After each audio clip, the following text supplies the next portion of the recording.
being authentic really means figuring out what you like, not what somebody else likes or not what somebody else has told you should do. Right. Welcome to the Get Your Marriage On podcast.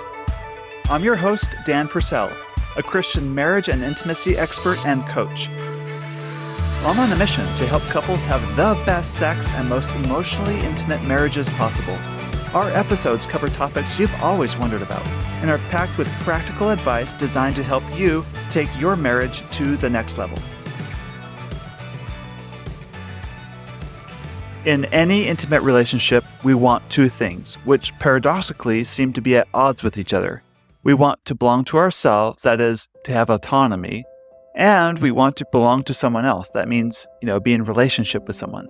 And in many marriages, though, it's easy for one person to fold into the other, and that person ends up losing themselves in the marriage. What we want instead are marriages where there is more authenticity.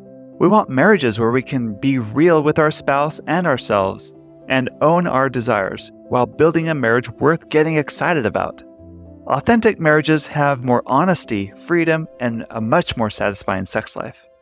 My guest today is Amber Price. She is a mom-turned-graduate student, and she has a cool story behind that, how that came to be, sharing what she's learned about creating a more real and authentic marriage for herself. I learned a lot of great things from Amber, which you're about to hear, such as how to be more aware of how authentic your relationship really is, seeing yourself more clearly so you can be less biased in how you process various situations that happen, and understanding when your behavior is driven by seeking validation from others versus something more authentic within you. Speaking of building authentic relationships, have you heard about our upcoming virtual lovemaking retreat called Next Level Loving? It takes place on June 9th and 10th, which is coming right up. And you join us over Zoom, but don't worry, you're not on camera. And this is different from our other in-person retreats we do. This retreat focuses more on sex, technique, pleasure, passion, and deep connection during sex. It's kind of a retreat where you and your spouse will want to get a hotel room or send the kids to grandma's house for the weekend and join us live via Zoom webinar. Emily and I will guide you through practices and exercises designed to enhance your lovemaking. You can join us in 3 sessions, Friday night, then Saturday morning, and then Saturday night, where each session builds on the previous one. We give you fun and easy and sexy homework after each session, which kind of builds on itself too. We teach you skills to help carry the positive energy beyond the weekend as well. As a reminder, it's coming up on June 9th at 10, and you need to register. You can register on the website at getyourmarriageon.com. If you can't join us live for those exact dates, you can still sign up anyway and get a copy of the video recordings and then pick another time for you two to get your marriage on. And now let's go meet Amber Price. Amber Price, welcome to the Get Your Marriage On podcast. How are you today? I am doing great. How are you? Good. I'm so excited to have you here today, and I'm really excited about this topic. And the more I've gotten to know you, you're just a really authentic person. I just want to ask, have you always been that way? No, that's a good question. I don't know that any of us are always authentic, right? Uh-huh. It's always going to be a developmental process, and Uh-huh. and that's good. It's a process through life. But a handful of years ago, it's maybe like 5 or 6 years ago, really had a moment that kind of stopped me on a dime and turned my mind towards things that I needed to work on in my life. So it was a Saturday afternoon. I can still see myself. Like I can see the exact spot I was standing in my kitchen, right next to the kitchen table. And I was mopping my kitchen floor, just doing the normal Saturday chores of the day. But I noticed in myself that day that I was feeling really grumpy. Mm-hmm. And then I think I noticed that often on Saturdays, I was feeling really grumpy. Uh-huh. This is a pattern. Yes. And what I realized is that I was feeling grumpy in that moment because somebody in my house was grumpy. It may have been like multiple people in the house, right? We make our kids do chores on Saturdays. They don't love it. So they're usually grumpy. Or maybe my husband was having a bad day. I don't know. But somebody was grumpy. And I realized in that moment that I was always allowing other people's moods to impact what I was choosing to do. And maybe that's common as the mom of the house. I felt responsible for facilitating everybody else's well-being. But it really was a moment where I was like, wait, this isn't working out very well. And actually I started to notice just how often I was grumpy with the people in my life that were the most important to me. And so that kind of started me down a path of saying, I really need to confront some things in myself Because I did feel in some ways like I'm the common denominator here, right? Like if my Uh-huh. relationships with my husband feel strained and my kids and my friends, I'm the common denominator. Uh, So I must have some things I need to confront in myself. uh-huh. Which just really started me down a path of kind of seeking sources that could help me on personal growth and things like that. Ultimately led me. Here's actually a little story too that I'm just now thinking of. It was about a year later. I made September my get out of your comfort zone month. I decided, Oh, great idea. Uh-huh. and I just thought I would do little things. So I started out like, oh, I'll go try a new class at the gym. I went to spin at the gym. Didn't love it, but I tried it. Right. Right.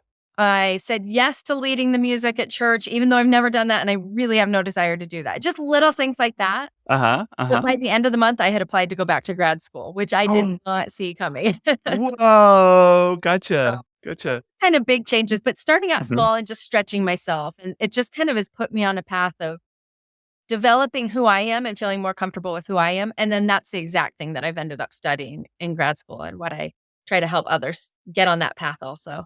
Gotcha. So, what would you say is the opposite of authentic then? I guess maybe there's a couple of things. Definitely Mhm. doing things that you think other people want you to do. I don't think we realize how pervasive that is in our world today. We Mhm. sort of know that we do a lot of comparison or that we, try to live up to other people's expectations, but the research shows we do it almost constantly, especially A the comparison thing. Any examples from your life of where you found yourself comparing? I mean, again, going back to the mom thing, because this is a big reality for a lot of moms, right? And I think this probably applies for dads too.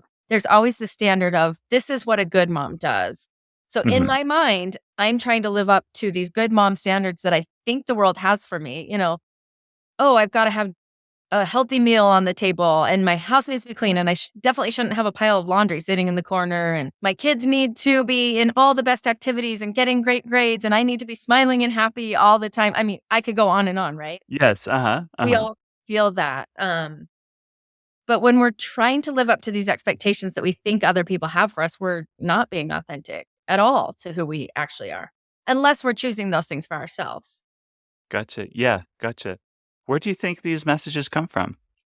They're literally everywhere around us. I heard somebody once say it's like they're in the air we breathe, and they are. Uh-huh. So much of it is media, right? We see portrayed happy Mhm. families and idealistic things, social media, TV, everything. It's even in the conversations we have with our friends, though. You might hear a friend saying something that she does that works well, and you think, Uh-huh. "Oh, I don't do that." We're just almost programmed to just compare ourselves constantly. Mhm. Like our brains, we are great evaluation machines, Yeah. right? Yeah. That's what And they it do. can be good because we learn about ourselves Right. through When it's interacting with. applied correctly, yeah. Yeah, but we have to be really careful of watching ourselves in those moments. So, in general, I think women are very nurturing by nature, and that's one of their gifts. But at what times does it become a liability? Yeah, that is a big question with a lot of answers, but, women are very nurturing, and I think part of that probably is gifts, and part of that is some of this expectations that we've just said. They're kind of taught also to be nurturing, and even from as a young little girl, girls tend to see themselves in relation to others. I kind of love this example, but a kindergarten age girl, for example, if you ask her to draw a picture of herself or of something that describes herself, she'll often put other people into the picture because she sees herself as a daughter or a sister or a friend, which is Uh-huh. a beautiful thing, and it's so sweet. Mhm. But it can lend itself to what I would say is another form of being inauthentic, and that is forgetting that of yourself have an identity also, and that it doesn't have to get lost entirely in the roles that you have with other people. It's a wonderful thing to be. I mean, I love being a mom. I love it when I've been known as like Jack's mom or things like that to little kids. Yeah, yeah. The Uh-huh. things they love. But when we forget to have ownership of ourselves also, and to develop ourselves. Kind of back to my story of the mopping, I was forgetting myself in that. And that breeds all kinds of resentment and overwhelm and exhaustion. And I don't think that that goes just for women. I think men can move into that also, right? I Mhm. think it comes almost too naturally for women. They really have to fight it. I think the men's version of it, or a lot of husbands' version of it, is the happy wife, happy life Yeah. mentality. Yeah. Like, if their wife is upset, it's my fault. Yeah. Like that's their thinking. And so their emotional state is very much tied to their wife's emotional state. Like Yeah. she's unhappy. He has no right to be happy either. And Yeah. so And that's not helpful for either partner. no. Yeah. So that creates relationships that are very entangled emotionally. Yeah. Yeah. And we Emotional see a lot fusion of that. is what Yeah, I've emotional fusion. researched and things with that. Great. How do couples move or individuals move out of fusion into more healthy interdependence? Oh, it is a process and a journey. So if you see yourself doing this, you don't need to feel bad. You need to know that you're normal, but taking steps in that direction is really helpful. I mean, we're talking about authenticity, but a really related word is autonomy. Okay. So I love the concept of autonomy. I think sometimes autonomy gets a bad rap. We Hmm. think sometimes that it means disconnecting from other people or being fiercely independent or just shunning other people's opinions. And that's really not what autonomy is. Autonomy is more of being intentional about who you are and having ownership of your own choices and deliberately seeking connection, but also getting to develop yourself. Those are all things we want for ourselves, right? Yeah. Um, Yeah.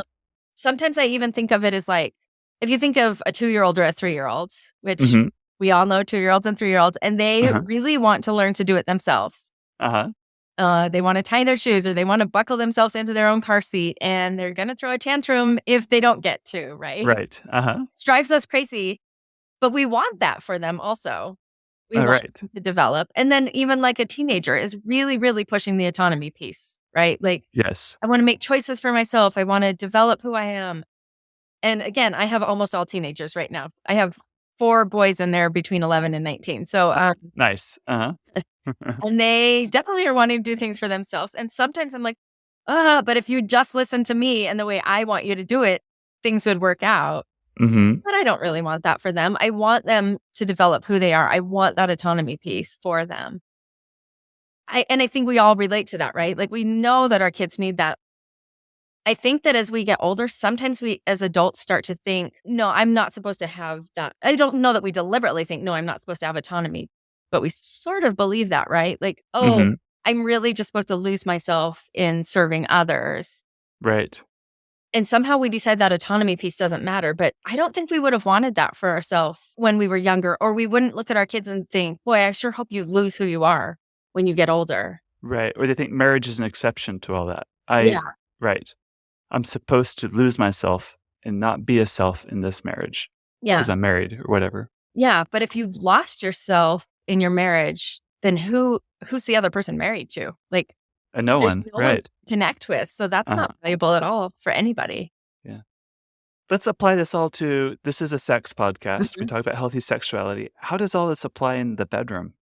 Yeah. What are the problems that happen? Let's say, let's start there. Okay, well, let's start then with the Uh-huh. going back to the women's kind of relational nature. That is Yeah. such a big one because so many women kind of societally are taught that sex is kind of the man's domain. He'll know what to do. He'll take care of my needs.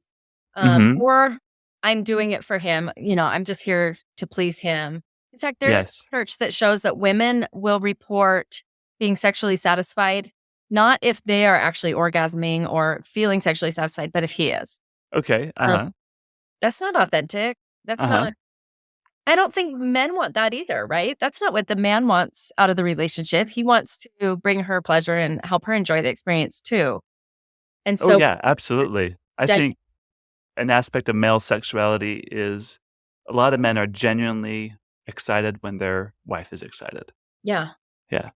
yeah. And so I think too often we can move into that losing yourself, especially as women. But again, as men also, I think sometimes men feel maybe ashamed of their sexual desires or their sexual nature. They feel like they've got to stifle it if they're the higher desire partner, which I realize they're not always, but Uh-huh. Uh-huh. when they are, they just may have a lot of angst around that desire and things if it's not being met and matched by the lower desire partner. But it's, I think, critical to know that that's a normal part of a relationship too, right? You're always Right. gonna have a higher desire and a lower desire partner. Right. Not broken if you do. It's Uh-huh. just an opportunity to grow. And that is going to develop authenticity if you are willing to do it together, to work through it in an emotionally mature way. Gotcha. Amber, I want to ask you question might make you feel a little vulnerable, but I want to ask you, where have you developed sexually as you like contrast where you are now to where you Yeah. used to be? Yeah, Or I let's mean, maybe think about like what were some of the messages you had as a child or absorbed from the culture or whatever yeah, that didn't help you build a more intimate so relationship? so many. Uh-huh. And they come from all different sources, right? A lot of them are from, like, family, but also religion, just kind of this idea of Uh-huh. bad, sex is bad, sex is bad. Oh, now you're married, sex is good, and how do you bridge that gap? That's Right. a challenge, right? But, Uh-huh. I really, really had internalized the message that a woman just engages in a sexual relationship to keep her husband happy. I It's see. really about him, that he's got needs and you fulfill them and then you move on with your life. Mhm. And so we spent a lot of years in that mindset and kind of knowing it wasn't working, but also like it was just almost felt natural to us. So Didn't and know any different. Right. yeah. Uh-huh. So I think though, kind of in the back of my mind, I always knew this was something I was gonna need to address in myself. I do think I needed to be in the right place in Mhm. order to do that. And, going back to the mop in the kitchen, that was kind of a turning point for me in my life of saying, it's time for me to develop myself in a lot of ways. And one of those was taking a better look at my sexual relationship and what do I need to improve there. And a Mhm. lot of that was exactly what we've been talking about is it can be so easy for women to have no idea what you like or what I have no idea what my desires are. How am I even supposed to know that? So taking the time to actually figure that out, that's a Mhm. process, but it's an important process. Gotcha. What was that process like for you? I mean, I guess it's important to say too, it's an ongoing process, right? Right. Uh-huh. Not the same from one day to the next, but just allowing time to be spent on myself. And I think this is true for all women I mean, a woman's body takes longer to become aroused and to orgasm and things like that. And so you have to be able to spend that time on yourself. And that doesn't always come naturally to a woman. Right. Why is that so hard for women to like be the center Yeah. of the attention? Yeah. We're just used to taking care of other people. And there's always a long to-do list too, right? So why do I Right. want to take a long time? Like I've got Uh-huh. things to get done.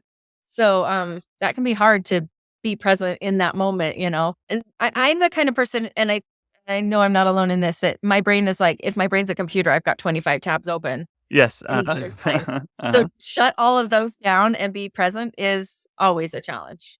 Always Any a challenge. anything practical that's helped you even a little bit with Yeah. that challenge? Yeah. So I'm currently working on a PhD and my advisor studies sexual mindfulness actually. Mhm. And so I've definitely learned a lot from her. But one of the things is awareness. And that is just when you catch your mind spiraling into the to-do list and, oh, I need to get this at the grocery store. I wonder what my kids are, whatever. Just pulling your mind back without judgment, without saying, oh, I'm so bad at this. But just pulling your mind back and saying, wait, I'm here right now. What am I feeling right now? Just paying attention to like what is my body physically feeling right now that can really help bring you back to the moment. That is so good. That is so good. What else could women do to develop their sexuality? Let me talk a little bit about some of the aspects of authenticity because I think those can tie in to that question. So this is like from a research standpoint, they kind of divide authenticity into four aspects. Categories? Okay. Mhm. Uh-huh. And the first one is awareness, which we kind of just talked about, but it's from a non-sexual standpoint, it's just knowing who you are, what you like, Mhm. I'm aware of who I am. And I think we already touched on this, but being aware of your own desires is a huge part of being able to show up authentically in a sexual relationship. The second part is they call it unbiased processing, which is just knowing that I know who I am, but I also know I have weaknesses and challenges. I can see myself clearly and I don't need somebody else to make me feel good about that or anything. Sometimes authenticity gets misconstrued also as my way or the highway. I am who I am. You have to accept me. But that's not genuinely being authentic. Being authentic is saying, I am who I am and I am flawed and that's okay. And I'm going to work on those things. So if you put that in a sexual context, instead of pointing fingers at the other person and saying, you're making it hard for me because of XYZ, or you're broken, we need to fix you, which Uh-huh. can be a dynamic, saying, what am I doing? What do I need to work on? What would make it challenging to be in a sexual relationship with me? Taking that time to kind of reflect on that can move you in a direction of better connection with your partner and things. Great. And then the third aspect is behavior, which is simply acting like yourself, which I think that's hard enough to do outside the bedroom. Inside the bedroom, it really can be a challenge to. We've got these voices in our minds, whether it's what media has portrayed that sex is supposed to look like, or Uh-huh. messages that we've learned through our childhood, whatever. Getting those out of our mind and actually being able to be ourselves with our partner in a sexual relationship is not the easiest thing, right? Right, right. But I think if you can kind of start to pay attention to like, am I being me or am I being what media told me I was supposed to be like right now? Right, right. Uh-huh. Um, Yeah.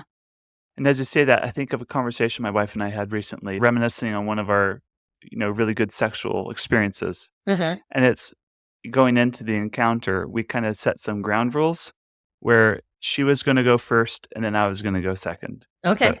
but when she's going, she had full permission to ask for whatever it is in the moment that she wanted or needed, and I was going to do my best to do that. Of course, if she asked for something I'm really uncomfortable with, that we won't do that. But like the idea was to give herself full permission to kind of embody herself and just go with the flow in the moment, what Wow. what it felt like. Yeah. And it was really fun. And then, then we switched and then it was my turn. And it was so different having sex when it's not about managing another person. You're Mhm. not about like, is this going to hurt their feelings or like, am I taking too long? Yeah. Because that was totally off the table now. Because it's like, I could just really be myself and just bask in my wife's beauty. Or when it was my turn, I could just really be myself and just enjoy what felt great in that moment. Okay, now let's try this. Okay, let's move Yeah. this way. And so it was just a really fun way to I love that. like what you said about that behavior, right? So Yeah. really stepping and being yourself. And we're able to relax in it. Yeah. And if you can relax in sex, I think it just makes it so much more meaningful and Yeah. just deeper connection. Well, and I love that you said you like had these ground rules ahead of time. So you had the conversation and given each other permission for this. And Uh-huh. that could probably really help with the authenticity, right? Like I know what each other is expecting of the experience. And so I can really just let down my guard and just be. Right. I like that a lot. Yeah. Mhm. Maybe role play is something that you enjoy in your sexual relationship. Uh-huh. Great. If that's authentic to you and your relationship, then do it. Maybe it's not. That's okay. Mhm. Any number of things in a sexual relationship. Being authentic really means figuring out what you like, not what somebody else likes or not what somebody else has told you you should do, but Right, figuring out right. what you like and then experience it. Yeah, I like that. Do you like role play? Do you like dirty talk? Do you like something more quiet and sensual? Yeah. Do you like something more, I don't know, adventurous Yeah. or Or fast versus slow or yeah, uh-huh. whatever. Yeah. Yeah. Great. Okay, I think that Well, was the 3 yeah, things. that was What's the the third one. 4th You just part? covered the Uh-huh. fourth, exactly. It's just the relational orientation, and what you said about not managing each other is exactly that, right? Like, Mhm. an authentic person can engage in a relationship in a healthy and connected way, and that is exactly what you said, not feeling like, "Oh, I've gotta be validated by the other person that I'm doing it well," or things, just being in that moment and connecting. It and your story was exactly that, so That's so good. Do people where they're emotionally fused, as you yeah. said, Yeah. do some people trying to grow out of that, the pendulum swings way to the opposite end of the spectrum, where in the attempt to no longer be fused, they're more, I don't know, toxically Yeah, I d independent? What does that look like? That's a good question. I don't actually know the answer to that question. John waning everything? Like, in the attempt to be more, I don't know, less like, I can see maybe a mom, not you, but in the kitchen, rage cleaning, like, I'm grumpy for everyone. And then it kinda goes to the opposite extreme where it's like, "No, I'm not gonna do anything for anyone anymore." Yeah. And I I I er admit that I have a hard Uh-huh. time seeing a woman actually doing that because it's so ingrained in us to continue to care for other people, but I could be Uh-huh. wrong. I kind of love the idea of balance. I mean, balance is hard, but it's always about balance, right? And so there's relationships and there's autonomy, and those two things ideally get balanced right in the middle. Um, Mhm. I've But you always can't but too much autonomy right, yeah, is it's not a great yeah. thing. No, Yeah, yeah, not yeah. yeah, I was gonna say I'd love to think about, I think they were called pogo balls. I don't know, do you know what a pogo ball is? I'm thinking, like, back in the 1980s, but I'm imagining a ball that's got, like, a disc that goes around the middle that you can Uh-huh. stand on. So it's a ball it looks like Saturn maybe. Oh, yeah, yeah, yeah. Okay, You're okay, yeah, standing yeah. on the edges, Uh-huh. and but, always trying to balance that, right? And if you were standing on that, you'd be, like, flopping one way or the other, and, anyway, Uh-huh. the perfect balance would be you would be able to have relationships and be yourself in that context. That is always going to be a challenge. And for some people, it's going to be, I need to work on my autonomy. And some people, it's going to be, I need to work on the relationship. That is so good. Great. And that may change from one day to the next. There might be days where you're like, I have really, really been self-centered today. I need to sway more towards relationships. And there may be days that go the opposite. Okay, so Amber, we've been talking about where we kind of have a lack of autonomy ourselves, like authenticity for ourselves. But in what ways do individuals kind of restrict the autonomy of their spouse? Like, how do we hold our spouse back from them developing sexually? Oh, yeah, that's a good question. I like the way you worded that. I think that a lot of times, like, we definitely know that taking away somebody else's autonomy in sex is not great, right? Like, that's assault or abuse. And I don't think we're trying to do that, generally speaking. Mm-hmm. I wonder if sometimes we're doing it without fully recognizing that we're doing it. For example, and I'll use classic gendered stereotypes here, but it can go either way. But if a man, for example, is like, I know what'll get her in the mood, I'm going to do the dishes and fold the laundry and, clean the kitchen. Now she owes me sex. If that's the mindset, Uh-huh. her autonomy is gone, right? Now she's got in her mind, whether she wants to or not, she's supposed to have sex.